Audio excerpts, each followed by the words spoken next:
Hey, what's good? So, I wanted to make this little video. I had some other things on my mind, but I mean, there's something that popped in my head. And before I forget, I want to go ahead and make a video about it. You could, a lot of you people listening, y'all could change your life, right? Given what I know, because I've partially, and I'm still kind of trapped, but it's more like I'm dealing with residual side effects of decades long of fighting legal battles and stuff, right? Um, so I'm kind of personally in a tight spot. So you, most of you people out there, um, sort of like your life could change in a relatively short amount of time. Now it is context dependent too, because um, this is going to work more for you guys that are at more closer to more. I don't know the proper term for it, but more. I don't know if metropolitan is the correct word, but let's just put it this way. I'm technically on the outskirts of Charlotte, North Carolina, so there's a lot of economic growth in this area. So, I, you know, so if you're in or near around any major city or capital city, like if you're in the suburbs of some kind of area, like I'm about, well, from where I'm at, I'm about 30 minutes away from Charlotte. So, um, and about maybe 25 minutes away from North Carolina, arguably even 20. But so you know, so in this city, small city I live in, it's thriving and it's growing and businesses are popping up, and you know there's there's still businesses popping up, right? Despite all the economy and stuff. So I guess it would still depend on your. I would suppose it still depend on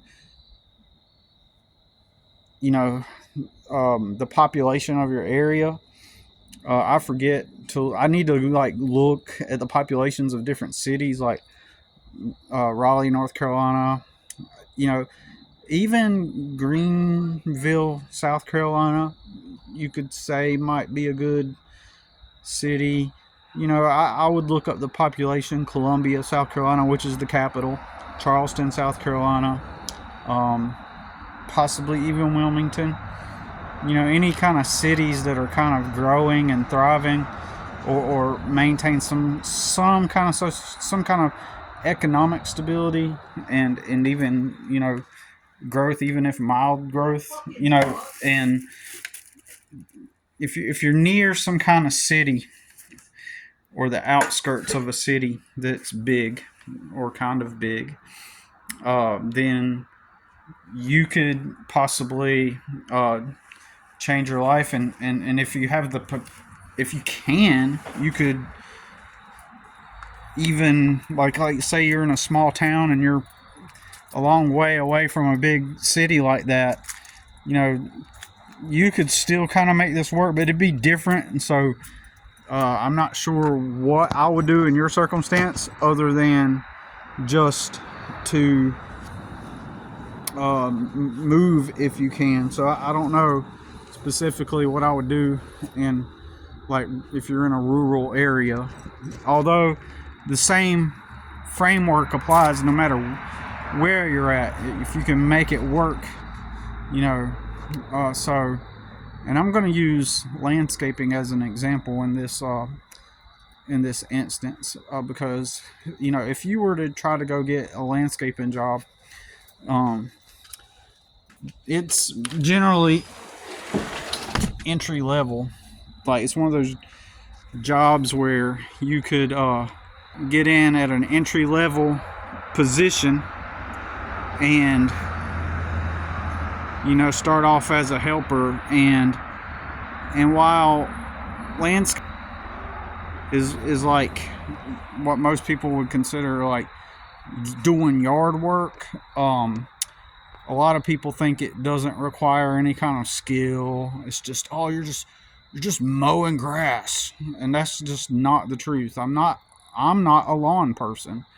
In fact, I'm not even educated on proper lawn care, right? I don't even know. I know the general basics, but as far as being someone that is into lawn care, I don't know how to do lawn care. I know how to do lawn maintenance. So, meaning I know how to properly cut the grass. I know that the blade has to be sharpened regularly, especially if you have like an actual lawn and not just like a lawn that just has weeds in it for the most part. And I know that the more you cut weeds, the less weeds enjoy it, and they're more likely to die out the more you cut the weeds. Whereas a lawn with grass loves to be cut. You could cut grass too short and the grass will wither and die, and because it gets too much sun, and then the sprouts from grass growing up underneath it get fried in the sun, and then it just kills all the grass and all. Anyways, I'm a landscaper. To be a landscaper means that you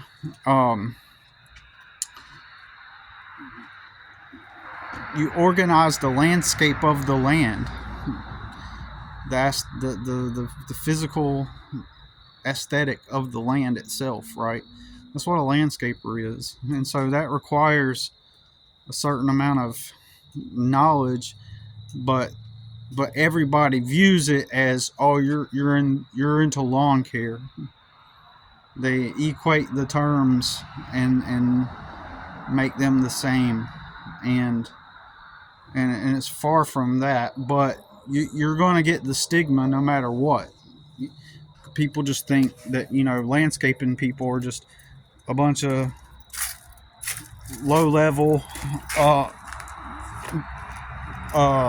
roughnecks who go out and do people's yard work for them, and that's not the way it really is. I'm gonna try to position the camera better so I can talk and think better. So here's how I'm gonna help. Now, first of all, okay, I think we're good. First of all, my name is not John. My name is Billy, and I bought this jacket at a yard sale, and it was from the city. What's funny about this jacket is from the city, so if you were an employee with the city, you would get this jacket, and it's a nice jacket, nice and warm, got a hood, work jacket, and what's funny is when I worked at Chick-fil-A for a total of like 2 or 3 years, the whole time that I worked there, I would apply for the city that I live in, right? I would apply, and then this was before you applied on the internet. It was paper applications, and you'd walk into the city and you'd look up whatever job listings were available on the paper, and then you apply for it. And then what they did is they had this application renewal thing, where if you put in your application for a position, you could go in every week and fill out a little tiny slip and renew your application. And throughout the whole time I worked at Chick-fil-A, that's what I did several times a month to try to get on with the city. Never happened. Never worked. I'd always been told that to get on with the city, you have to know somebody. It's just basically nepotism. And that is probably true. I might conclude that is probably true. So it's kind of funny I'm wearing one of the city jackets, right? So anyways, so I'm going to use landscaping as an example in this scenario where let's say that I've always said most people are in a better position than me in life. They're already in a place where the systems that they were able to configure based on their circumstance, those systems allowed them to have a box to reside in at night, whether that be one that you have a mortgage for, or a box that you rent, or a box that you someone had a room for rent and you rent a room from them.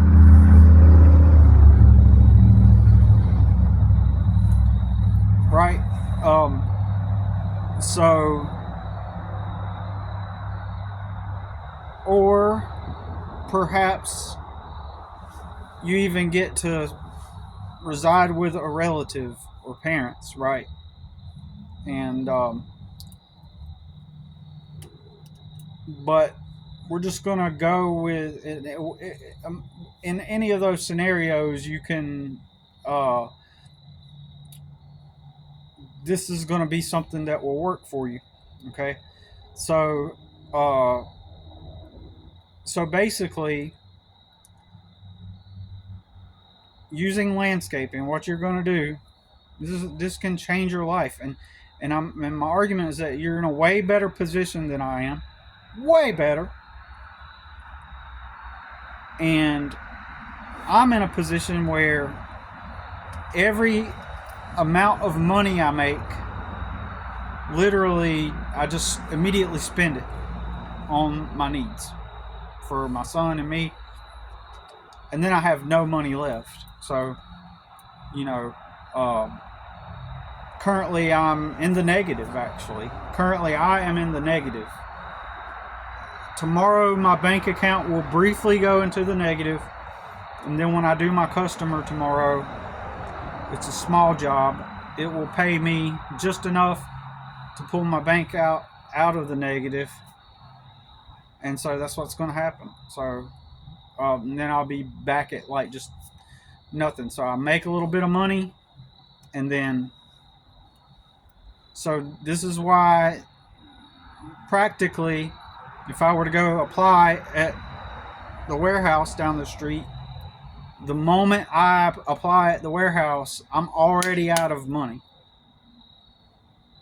I'm way in the negative, because being free allows me to constantly be getting little chunks of money as I need it, each time I need it.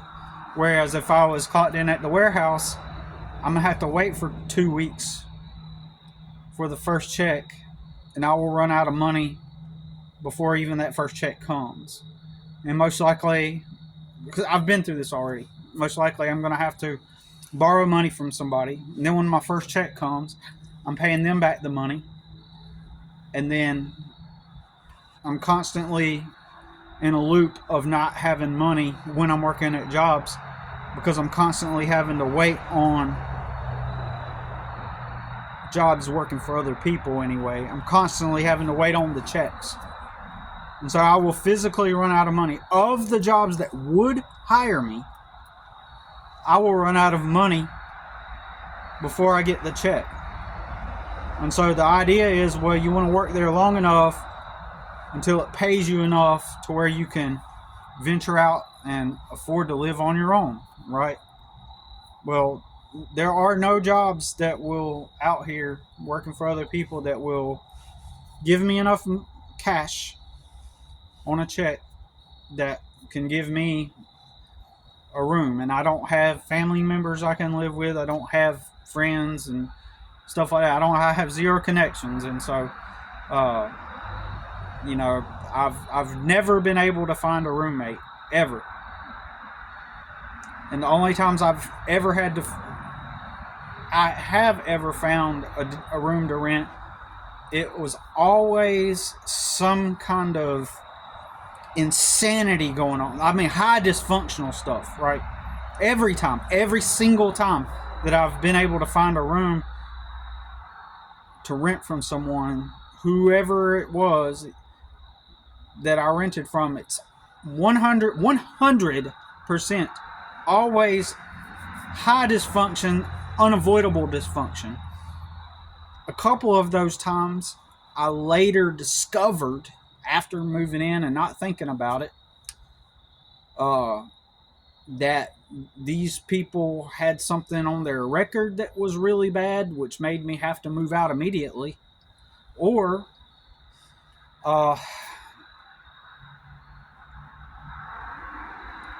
something to that degree of dysfunction that was, where, I just had to get out, right? So I've never been able to find a room to rent. And also my job's paid so low that they only paid me like just a small amount of money that wasn't even enough to rent a room from somebody. And so I would have part-time jobs to pay for my gas to go to my full-time job, and to pay for meals and stuff. And so that's the way my life was because of my circumstance. So similarly, even now, after the residual side effects of what I have been through are currently taking place, it's like relative to the whole chunk of things that I went to, like what I'm experiencing now is you could say it's the aftermath. Have you ever seen World War II videos, and it shows like the aftermath of the war, like in Germany, World War II, for example?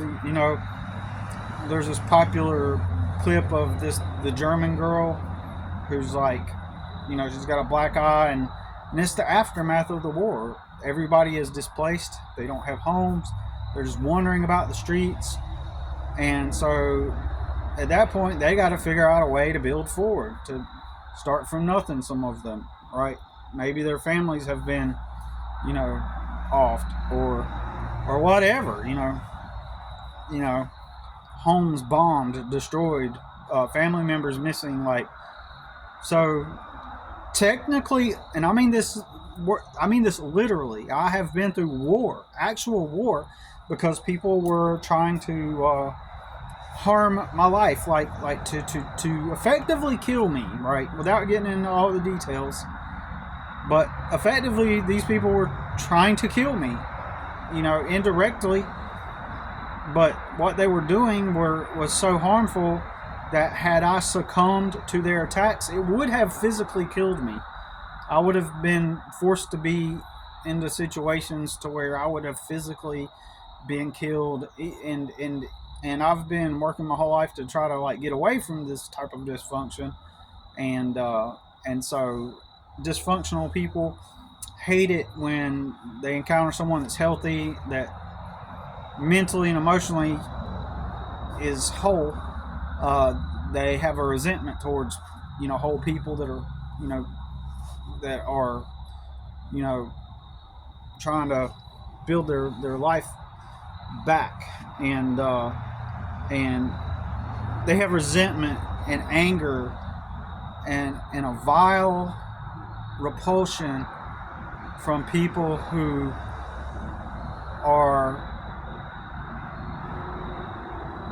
trying to better themselves and have a sense of sanity. So you plop a healthy person into someone's life, you plop a healthy person into someone's life who is dysfunctional, they hate that person because that person represents everything that they are not.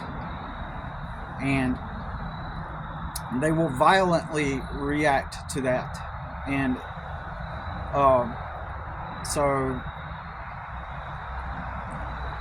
to get into the main point, right, though, like if you are working a job, let's just meet in the middle, right? Let's just speak about it from the middle of the spectrum, right? Let's just assume that your job pays you enough money to where you get the when you clock out and you come home, you can kick back. Sure, you might have a couple of house chores to do. Sure, you might have a couple of house chores to do, or something like that, but you might find that for whatever reason you've got hours and hours to just kind of like engage in hobbies and things that don't produce money. So your life is, be offended if you want, but easy enough on it. You kind of got it easy. If you can kick back and engage in hobbies and whatnot, then that's easy, right? And I don't want to hear about how, well, that may be true, but all these other things that are hard, these are hard things to cope and blah blah blah. No.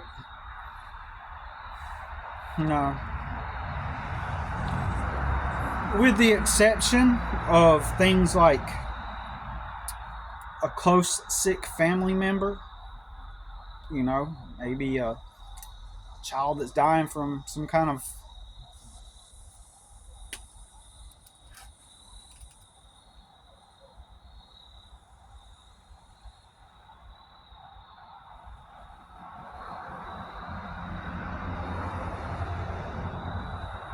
hold on just a moment.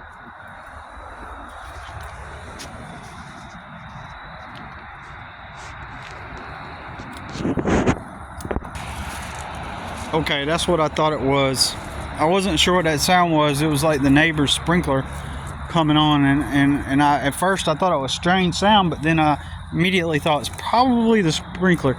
And I want to note something. This road does get busy occasionally, and I've made videos standing right out here where this road is, but the amount of cars coming through here, it's non-stop right now. The moment I hit the record button, it's non-fucking stop. They just keep coming. One comes one way, another comes another way. Ever since I started this video, it has been non-stop. And what time is it now? It's 7:02, right?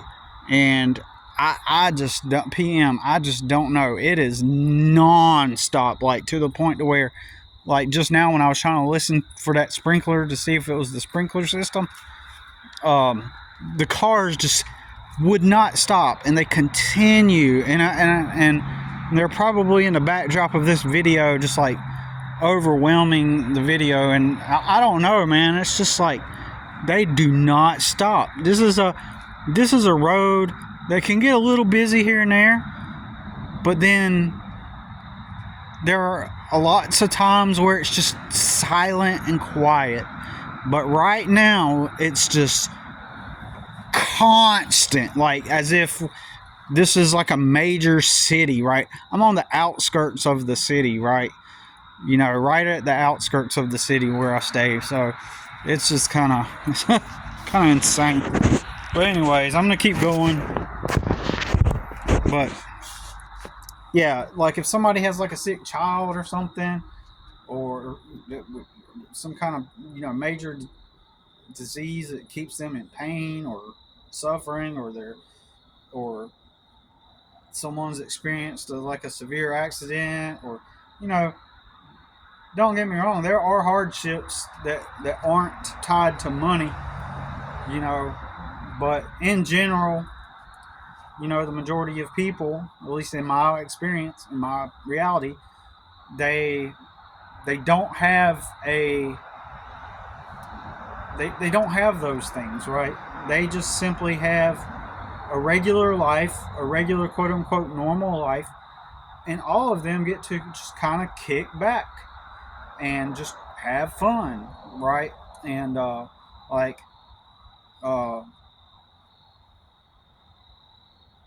majority of people I know, they have just hours and hours where they're just kicking back, just doing whatever. And as I've always mentioned, the majority of them did not work hard to get there. In my whole life, in 44 years on this planet, the majority of the people that I've ever known in my entire life, and I've known people literally rich people. I've known dirt poor people. Literally, majority of everyone I know did not, oh, I worked hard to get to where I got. I worked all these jobs and then I built my way up. That never happened. So, but I've also had a lot of people complain about their lives, right? In the private group, I mentioned the story about this guy that he just got back from 3 weeks surfing in California. A young guy. I was a few years older than him, and he's poking a stick in the fire. His parents literally pay for everything for him. The only thing, he only paid a third of his rent where he rented with his parents. He rented a room with these 3 guys. They had an apartment together, and I think the only, if I'm not mistaken, the only thing he paid was a third of his rent on his apartment, and maybe he paid his car payment. I don't know.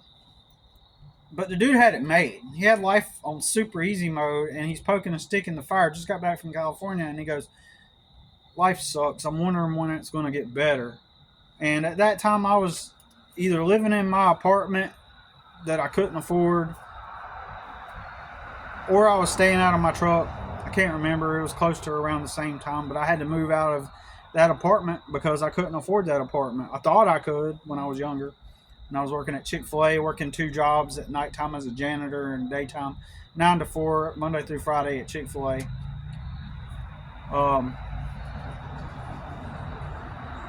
And just to hear people talk like that, and it's like, now what I'm about to share, it's not going to change your life internally, though it might. But I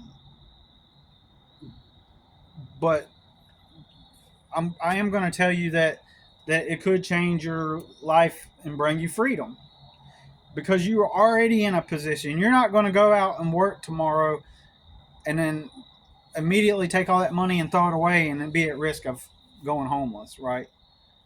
Most likely, if you're watching this, you're going to be able to clock out and then go kick back and enjoy a hobby or something like that. Or the majority of people in general, they actually can't afford that lifestyle they're living. It's just that they've bought everything that they own on credit. Their whole wardrobe is on a credit card. Their cars are on payment plans, and were not bought by generating some kind of. They were bought on credit basically, and everything's financed, and so the majority of people, have the illusion that they can afford everything just because they're making the monthly minimum interest payment, right? So there's that to consider too. So, but let's just say that you work at some kind of job.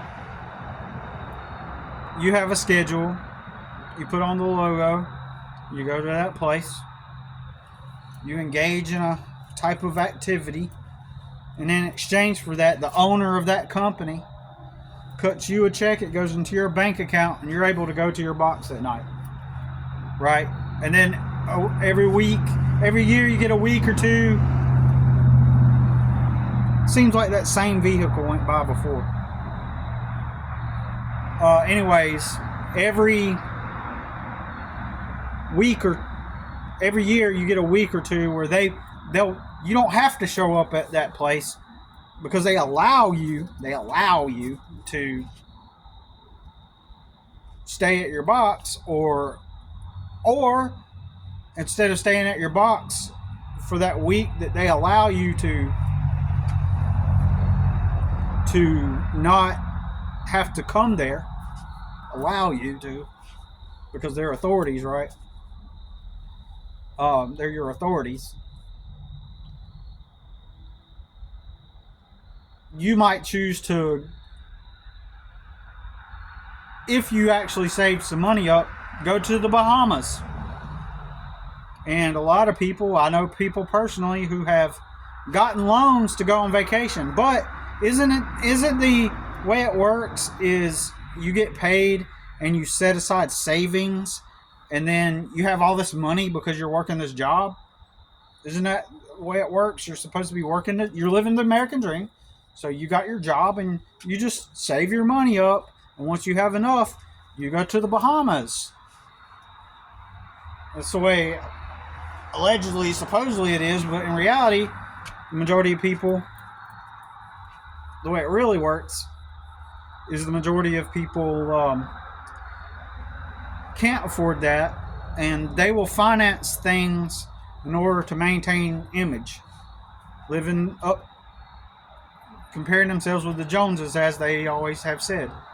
You know, the way the phrase goes, right? So, arguably, or not even arguably, I mean, it's proven, the majority of people in that scenario are legitimately unhappy or discontent. There are some people that are content. I have met people who are content. You know, you're still a cog in the system.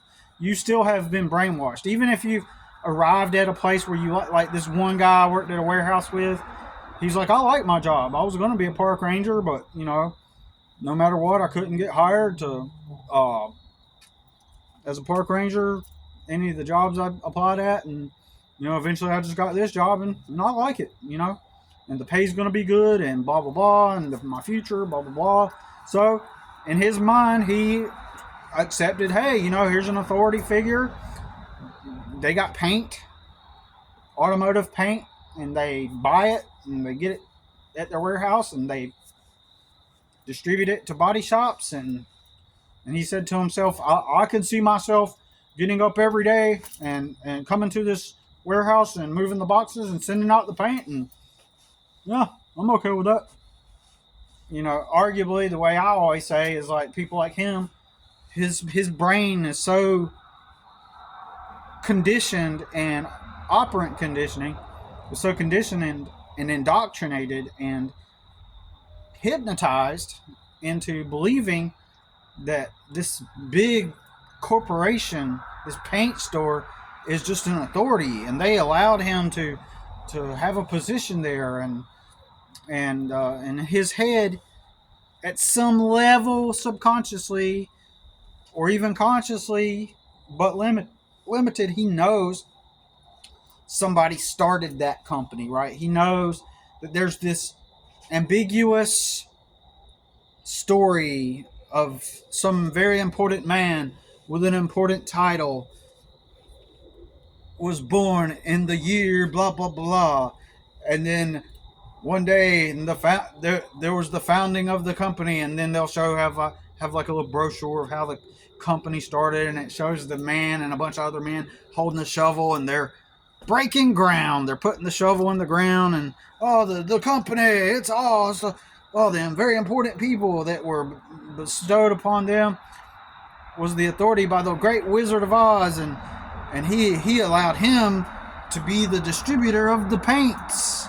And so the guy I'm talking about, he years later, decades later, he comes along and he sees the grand company that just exists out of the ether, and they exist, and so he applies, and then you know, in his mind, it's just like this authority. So in his head, he does not see that place as simply, merely, and only just a paint warehouse some dude started, one of his peers. He doesn't see it that way. So, and likewise, what you're going to do, most people are unhappy though, you know, and they don't know the way out. All right. So most people are unhappy and they don't know the way out. And so if you already have a position at some place and you're fortunate enough to where that place pays you enough to have your dwelling and you get the kickback and have hobbies and go on vacations and do all the stuff. Um,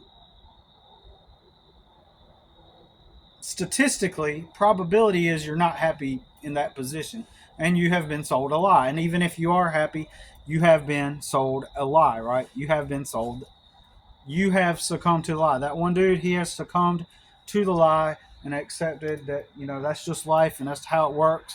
And so he's going to merrily move the boxes in the paint warehouse and keep moving up in positions in the company to, and continue to advance his career as the moving the boxes guy in the warehouse.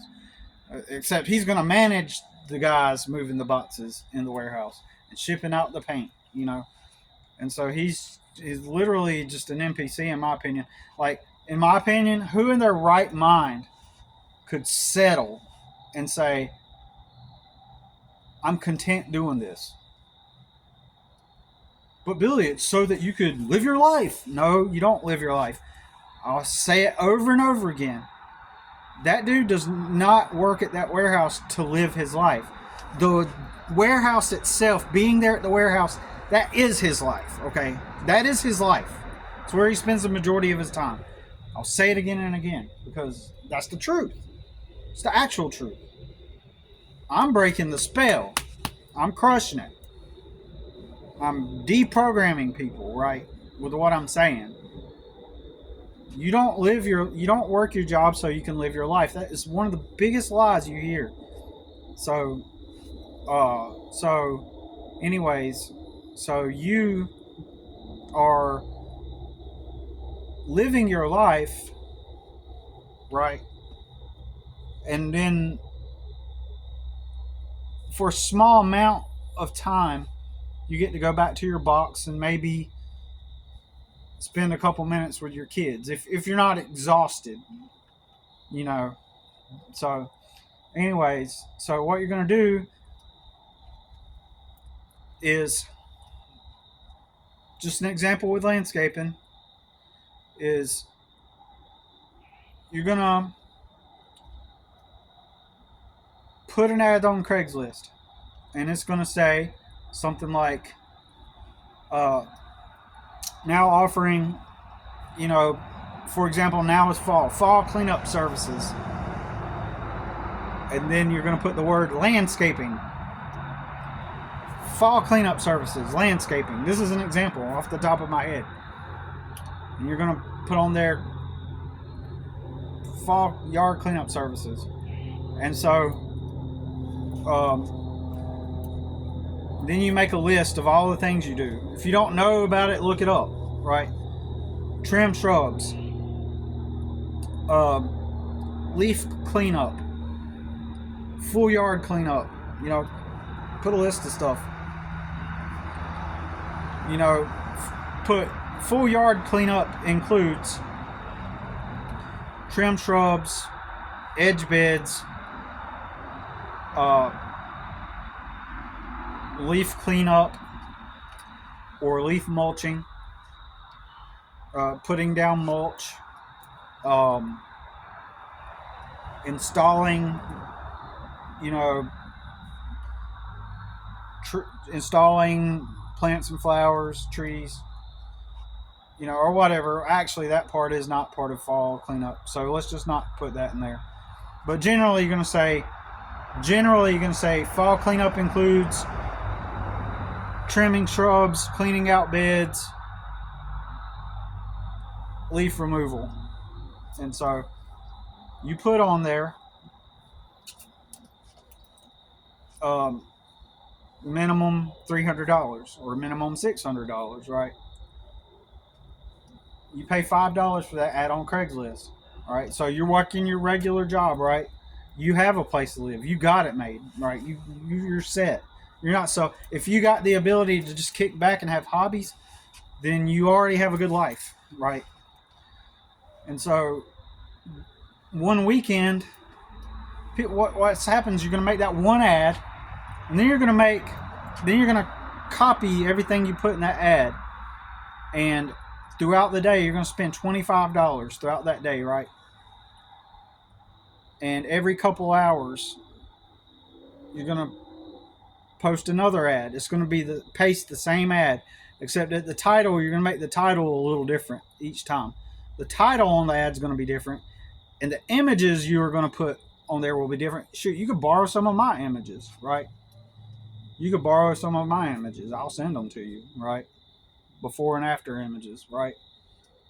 Because it's not a lie if you're just posting random images, right? Of jobs that, you're just giving them an idea of what to expect. So even if you don't have the work, you can find images. You can find stock photos that show someone raking leaves or something. Don't choose an image that looks like it was professionally taken, though, right? Just an image, because you don't want it to look like you swiped the photos from stock images, right? You don't want to do that. So you just use some kind of image of a landscape scenario going on, a yard cleanup going on, like a picture of somebody blowing leaves with a blower, anything, right?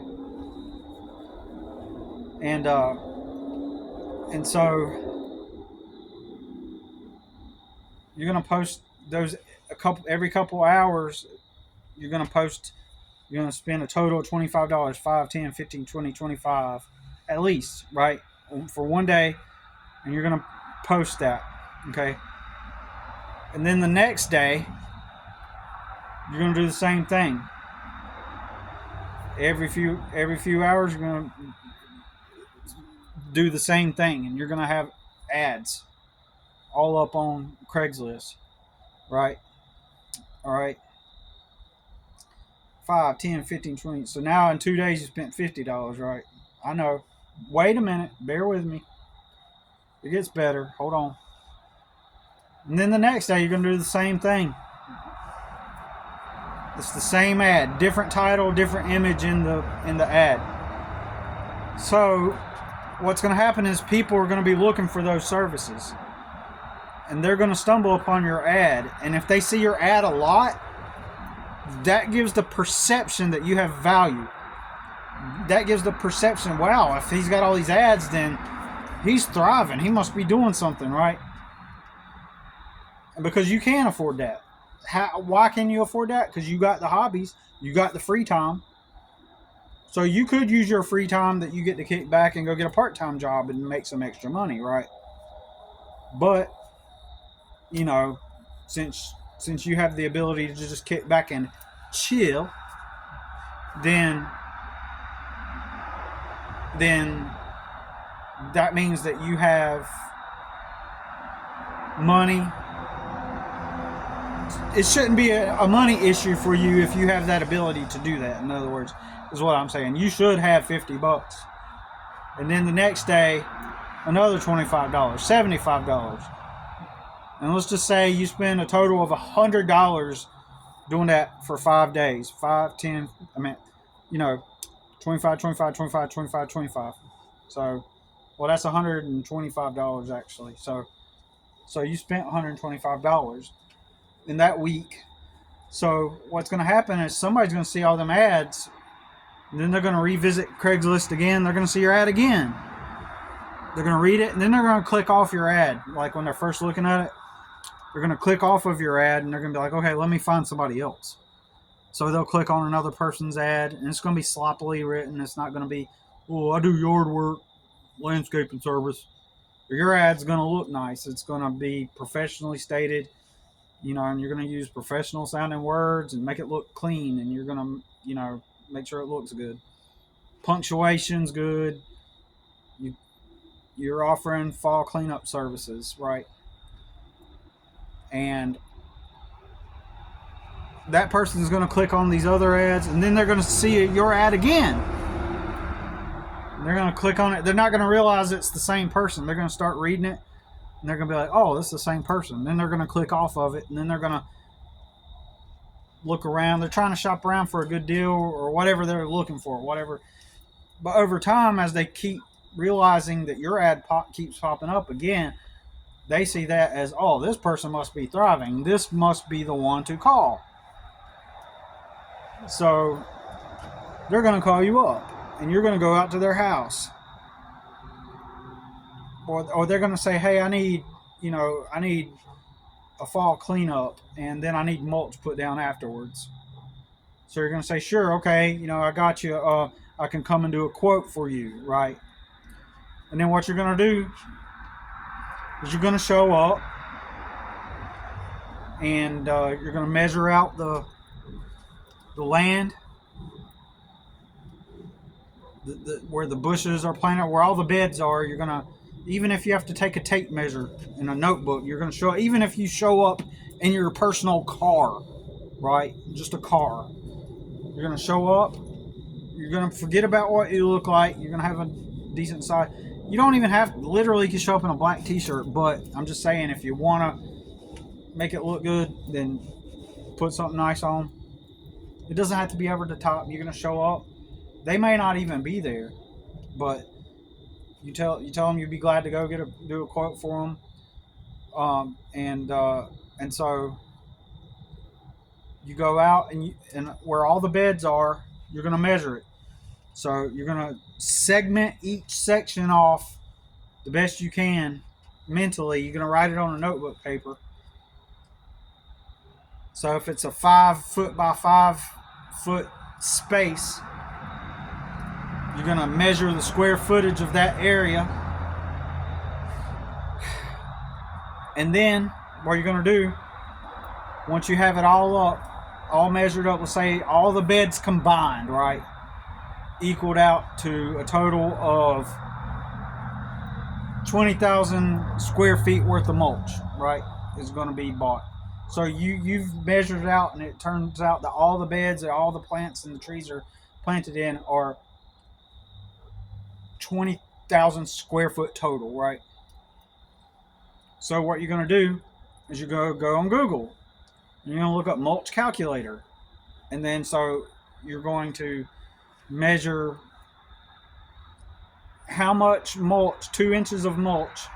Now, technically, when you do a mulch job, you put down typically put down 3 to 4 inches of mulch deep, right? But if it needs mulch from the beginning, this is how I do it anyway. For that beginning customer, you start out with 2 inches, and I'll tell you why in a moment, right? So you measure it based off of 2 inches of mulch. So then you come up with however many cubic yards of mulch that you need.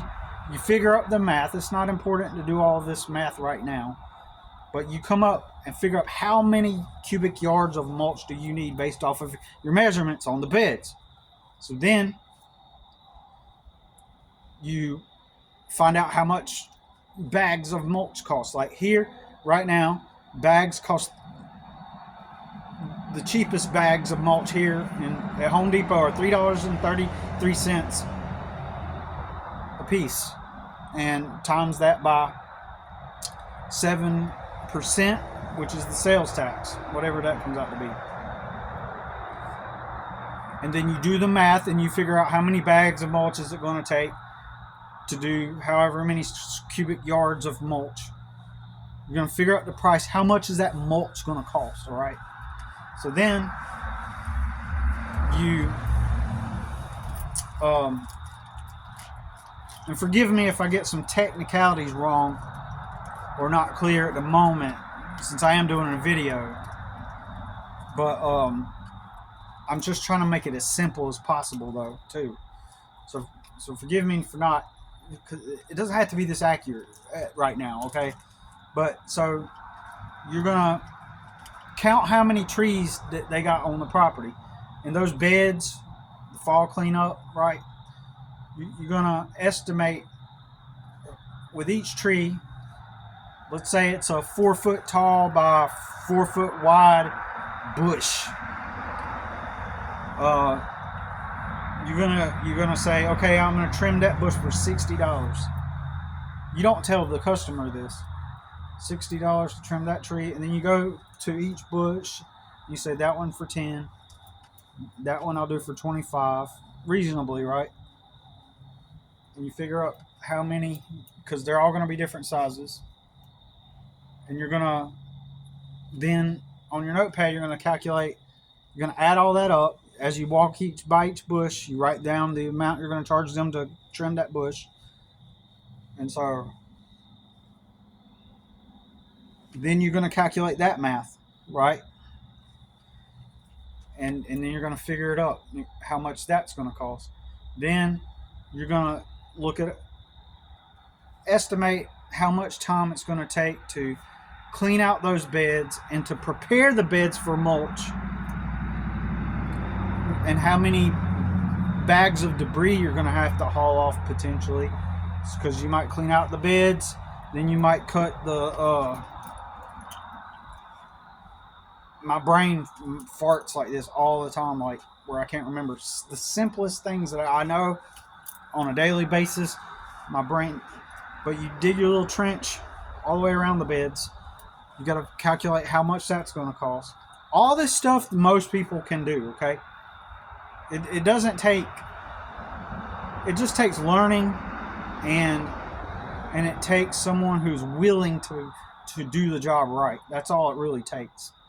And patience, right? And willingness to do the job right.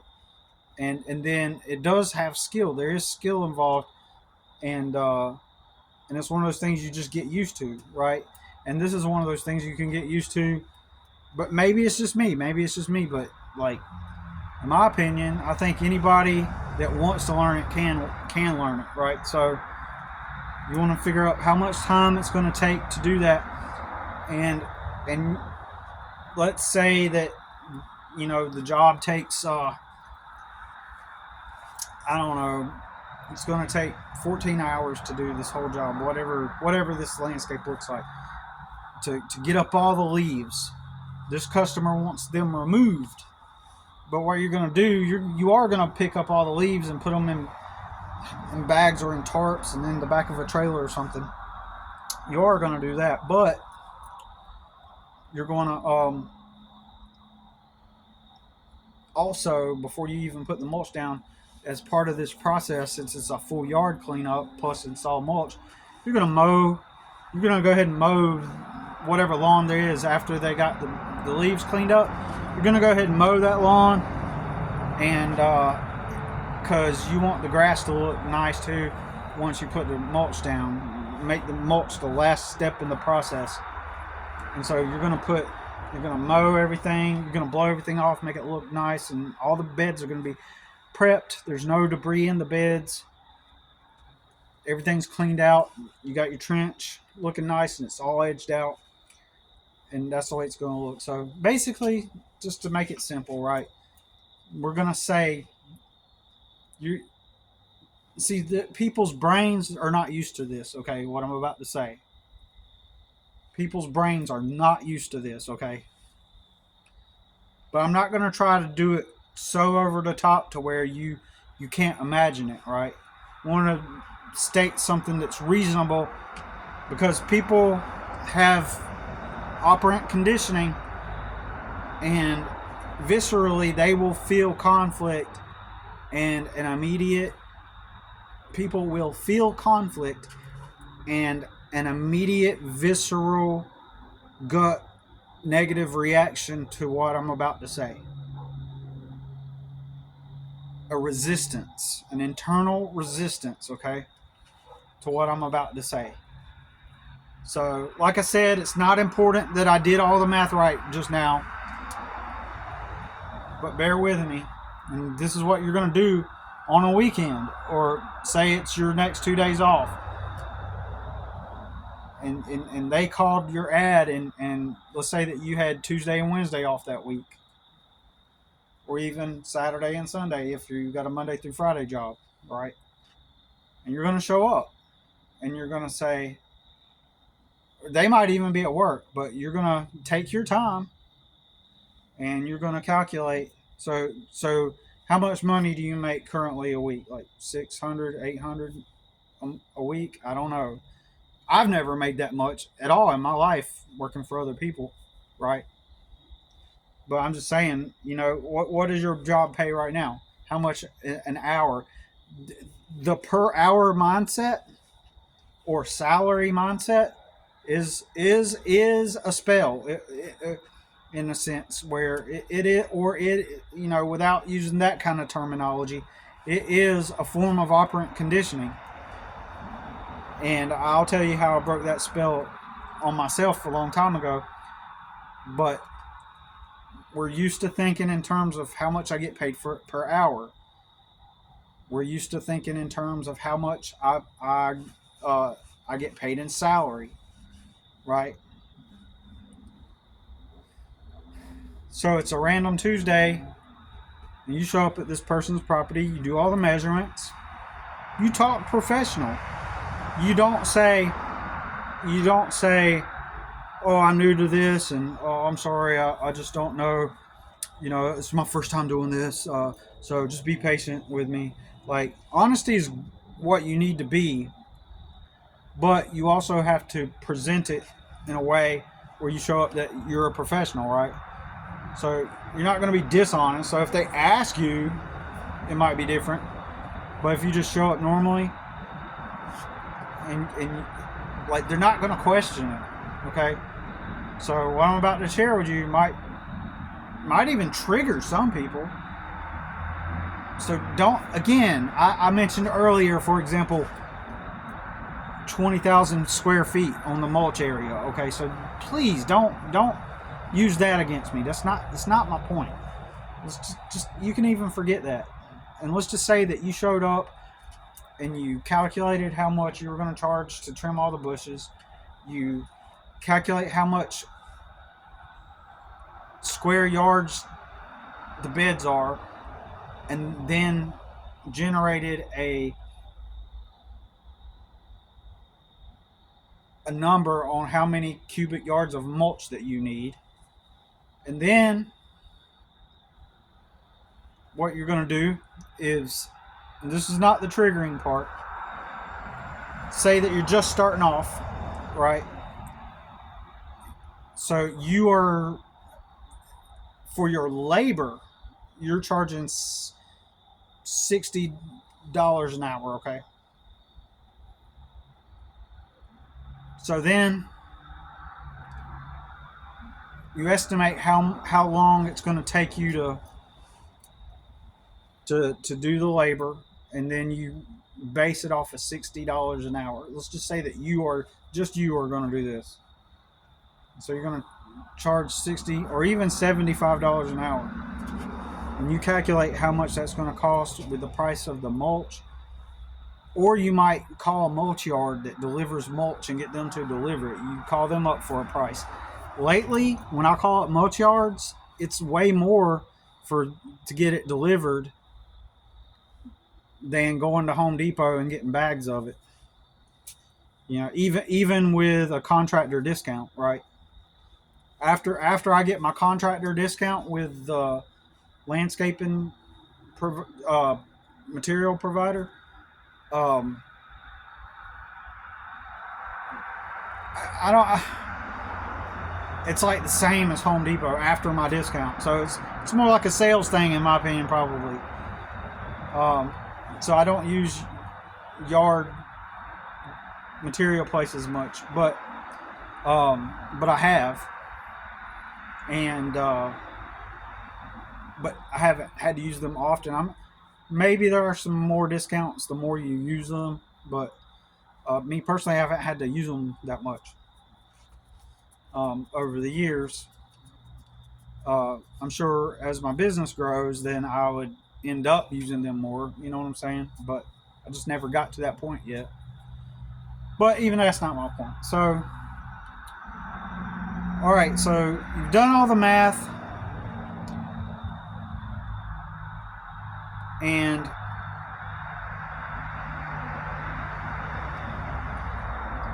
I don't mean to make it confusing, because I did say that you're going to pick out each bush and configure how much you would charge to cut each bush, to trim each bush. But bear with me. So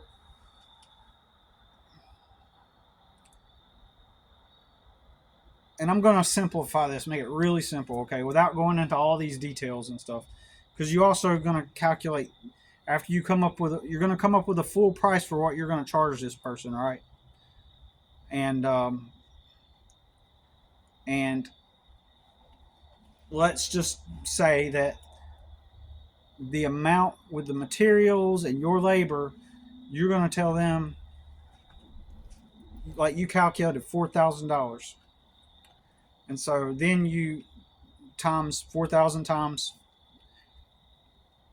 30. I can't do the math in my head, right? Times 30, and it comes out to however many thousands of dollars after that. So, but let's just make it simple. Let's forget the 4,000.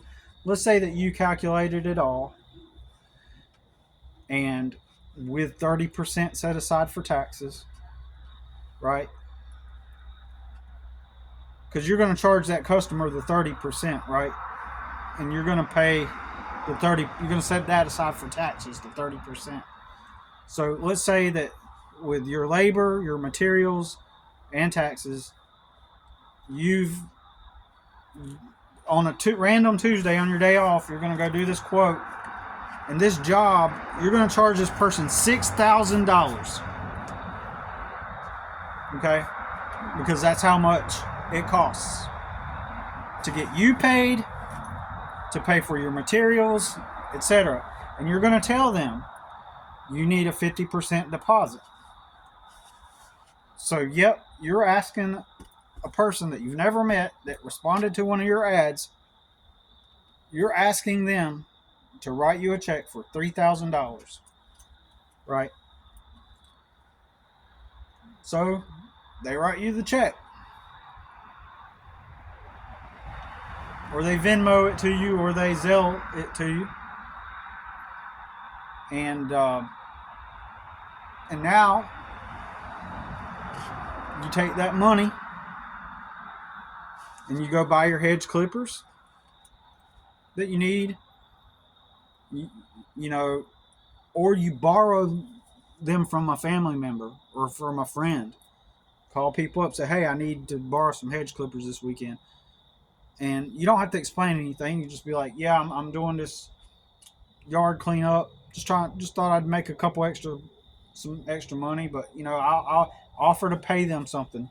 So I'll pay you a little bit to help me out, and for letting me use your hedge clippers. Or you can take the money and go to Lowe's and get specifically, in my opinion,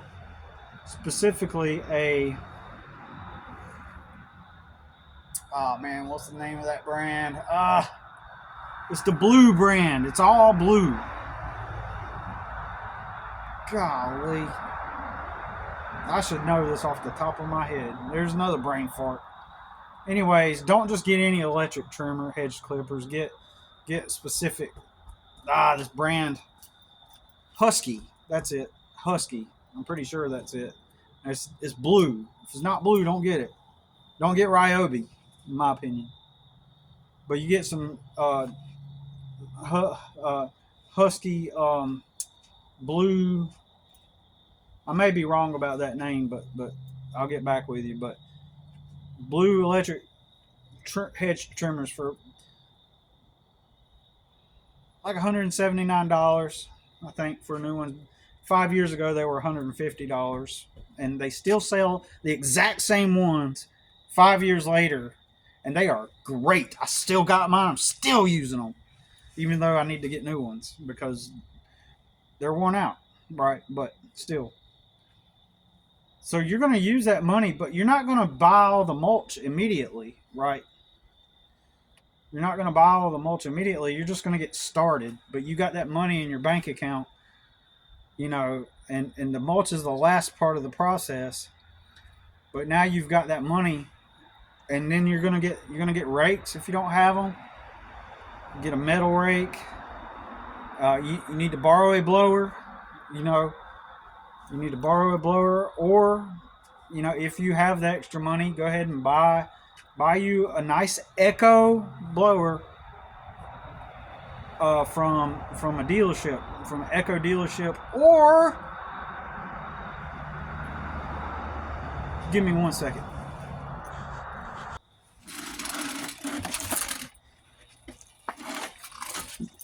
Get you a PB 755 ST. PB755 ST. That one came from Home Depot. Now, normally I don't recommend getting stuff from box stores, but I recommend getting all your equipment from a dealer, not a box store. But this specific Echo from Home Depot, and I've been using these blowers for years, Echo products, for decades, a couple decades. I've been using Echo products. Now, a lot of people like Stihl, and Stihl is a great product, but Echo is a really good brand, okay? And I would get this $500 blower from Home Depot. The Husky hedge trimmer, get from Lowe's, right? But get this from, those are the two things I recommend from the box stores. Now, if you get a weed trimmer, the Echo trimmers from Home Depot are not too bad from Home Depot, but I'd still recommend going on Marketplace on Facebook and look up an SRM 210 Echo weed trimmer, a used one. Those are the best. And they're lightweight and they're professional, and it's easy to put the string on the head. You know, you won't be disappointed. But I will say this: the Echo trimmers I'm not about to get into a whole thing about equipment, but I will say real quick, the Echo weed trimmers, they're all right. They're all right. You know, they're okay from Home Depot. I would still recommend, you know, if you're just starting out and to get a brand new professional grade Echo trimmer from a dealer. But if you had to go to Home Depot and get one to start with, get a straight shaft trimmer. Okay, not a curved shaft trimmer, straight shaft trimmer. Because the curved shaft ones are the cheapest, and you don't want to get those though.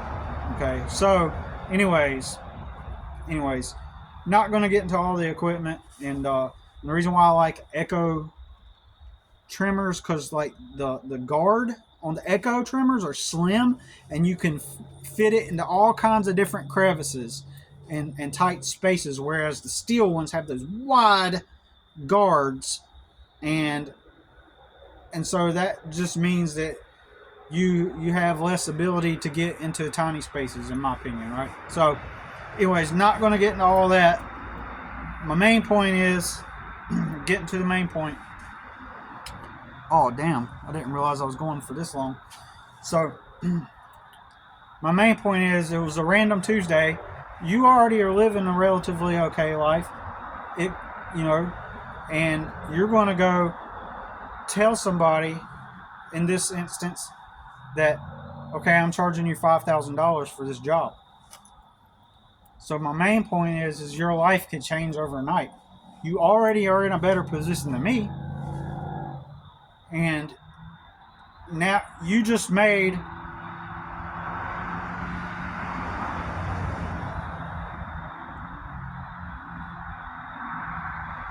potentially a couple $1,000s on your day off, technically. Now, you're not going to get that whole job done that same day. You would schedule a day to do that job, maybe the next day. You could potentially tell them, look, you know, I do this on the side part-time. My full-time job is blank. You know, and they will roll with it. They ain't going to care. Also, people that have that type of money, they're easy to deal with. They're not like looking for a deal. You know, the people that have that type of money, now that person, you might give them that quote. This happened to me recently. They never called me back. I went out there, did the measurements. They never called me back. You know, apparently they hired somebody else, right? Or they were looking for some kind of cheap guy to come do some yard work. But there are tons of people who have the money. They have the money, and they want to invest and to making their yard look nice. And they have the money, and they're willing to pay good money for good quality service. That's all it boils down to. Simple as that. as long as you provide the really good service to them, right? So then here's the fun part. Even if you were to put one ad out, I would not recommend this. Don't just pay for one ad. And this is just one example of how you can advertise, right? I just use Craigslist as an example because it's very simple, right? So that's all. So, but still, even if you put one ad out, that ad stays online for about 28 days. Somebody usually is going to call that ad every time. So even if somebody called you up on that Tuesday and said, hey, I just need this done, and you got a 3-hour minimum, and that job takes you 2 hours to do, you just made $300 in 2 hours, right? And so maybe it was a very, very small job, but you have a $300 minimum. Are you cool with that? And they're like, yeah. So you go out there and trim some bushes up, lay some rocks down, some river pebbles down, and only takes you 2 or 3 hours, and you made $300, you know. Right? But imagine this. You do that job, you make a couple $1,000s at the end of that job. And so you keep posting those ads. And then let's say that like you get started on that job, and throughout that week, whenever you clocked out of work, throughout that week, like you started on your day off, but then in the evenings, you made an agreement with them that you'd finish it up during the week. And let's say that you finished that job that week, and you walked off with a couple $1,000s, probably got paid more than you did at your day job, you know, in profit. But let's say that like within a month time you landed 3 of those jobs, and let's say that each of those jobs, let's just hypothetical, let's just try to make it simple, right? Just for simplicity's sake, without getting into all the minutia or whatever the word is, like without getting into all the complexities and the nuances and the details. Like, say that you went to 3 different properties after posting all your ads. You went to 3 different properties and you sold them. They agreed to with your service, and there were 3 mulch jobs. Well, on one, and let's say each job you quoted $5,000 on each job, and after equipment, after materials, blah blah blah,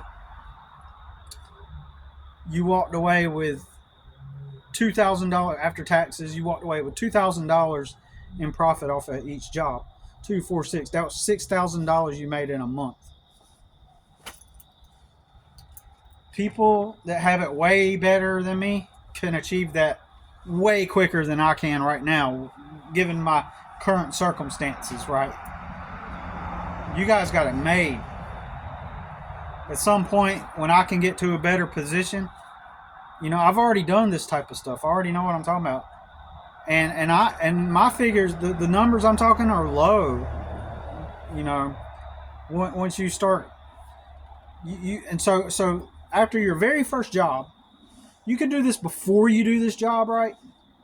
Before you even accept a payment or a deposit from somebody.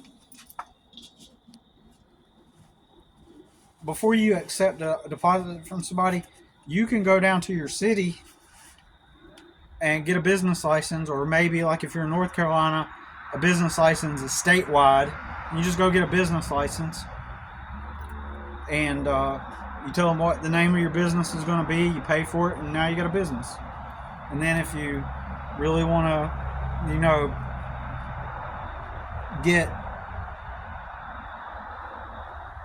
if you really want to get established, like you could go get an LLC for $125. So now you're a corporation. Or you can file as a sole proprietor which all that stuff means is different tax structures, that different ways you have to pay taxes. So you either go file as a sole proprietor, which means like if something were to happen and they were to sue you for whatever reason, which is most likely not going to happen unless you're really stupid and screw off, in my opinion. Like nothing's going to happen. The majority of the time, all people want is to hire someone to render a service for them. And that's it. So, but yeah, if you're a sole proprietor and you did get sued, then that means that they can sue you for all your stuff, your house, your car, um, all your physical possessions as a sole proprietor. But, and then with a LLC, limited liability corporation, all you're doing is creating a legal entity. And so if you operate under that, then if they tried to sue, they would sue the entity. They would sue your legal entity, which, again, if you're doing a legitimately honest job, the likeliness of that happening is virtually, in my opinion, it's hardly never going to happen, right?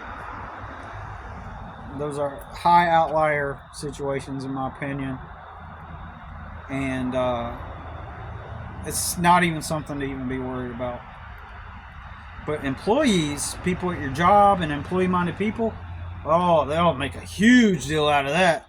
People that have never once in their entire life have never thought about trying to have a business or even just be self-employed and work for themselves. They will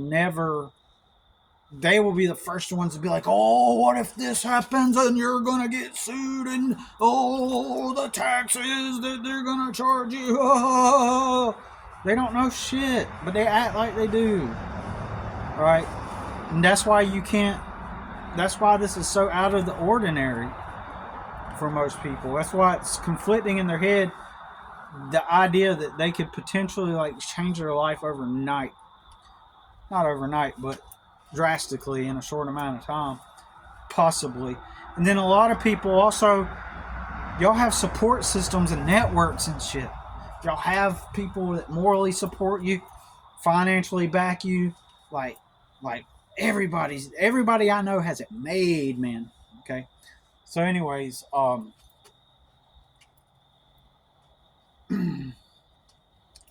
so then,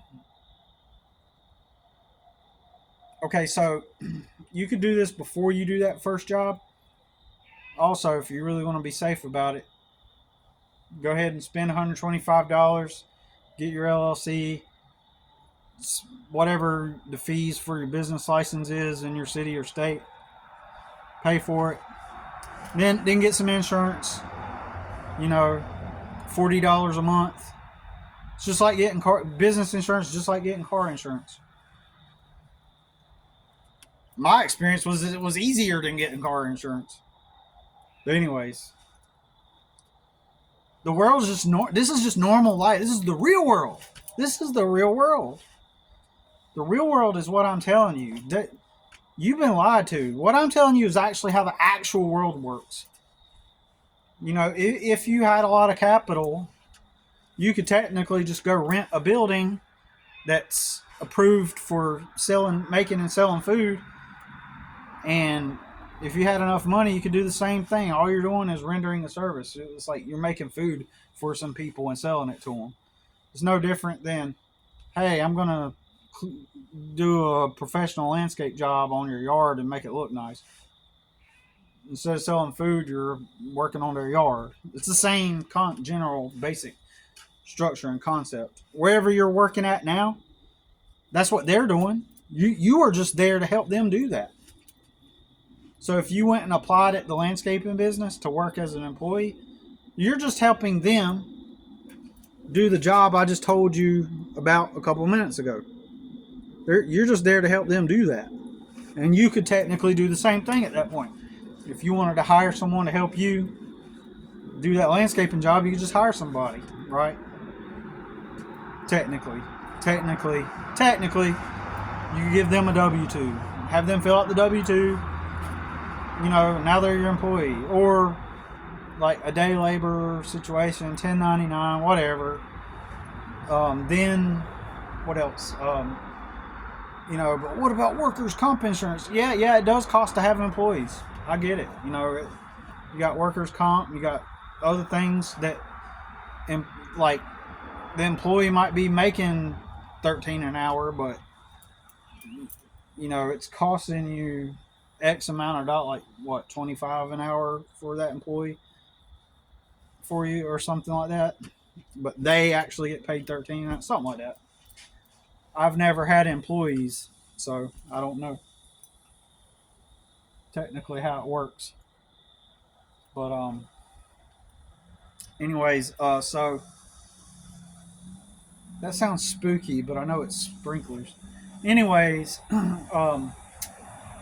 so yeah, um, a lot of you guys could change your life. And look, let's just say that in a month,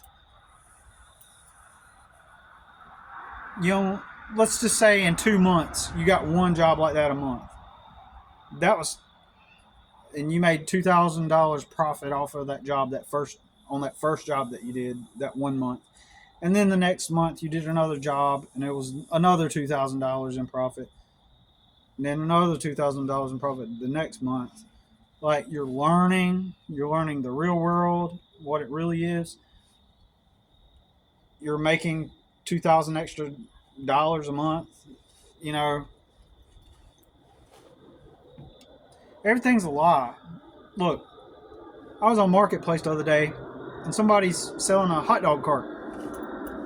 You could literally just figure out what the rules are in your city about opening up hot dog cart is, and get the inspector to improve you.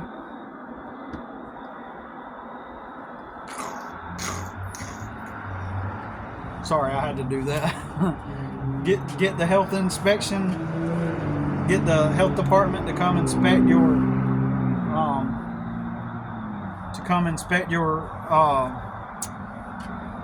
hot dog cart. Make sure it's in a proper place. You could make some kind of business deal with somebody to park it on their property somehow, but then you're running into insurance situation there. But still, street vendors, basically, you could figure out how much it's going to cost to get some inventory for your hot dogs, create a brand for your hot dogs, sell them on the side of the street. You could replace your job with a hot dog cart potentially. I'm dead ass. Like, you could potentially, if you had the money and the right, and it's not even a lot of money though to get started, right? To do that kind of thing. And then what else did I see? Oh, there's a guy up in Charlotte that he makes coffee shops and stuff on with. He makes carts. He makes the whole setup, like in this cart that he was selling. It was like a pull behind trailer, and he installed a coffee machine in it and an espresso maker and everything you would need to instantly start making and selling coffee. And so you buy that wagon, find a place to park it where you can sell your coffee at, make the coffee, sell it, get approved by the health department, and get your stickers and stuff, create a system and a protocol, and make sure you got the right sanitation water, make sure you got the right stuff, and to operate your little coffee shop. And it's like, that guy makes and sells those coffee shops, he calls them, and that's another way you could be making money. Anyways, that's all I got to say about it. And I'm also going to say that everything I have said here is just for entertainment and fun. None of it's legal advice, and I hope you got a good bit of entertainment out of my video. If nothing more, if you decide to take action on some of the things I've talked about, those are your choice, and I'm just gonna say that it was for entertainment purposes only, and it's not advice. Anyways, even though I believe personally that, you know, you could literally change your life, and it might not happen all instant like that, but to put it in, is to put it into perspective that life could be a whole lot different uh, once you break free from the operant conditioning and the programming. All right, y'all. Thanks for listening.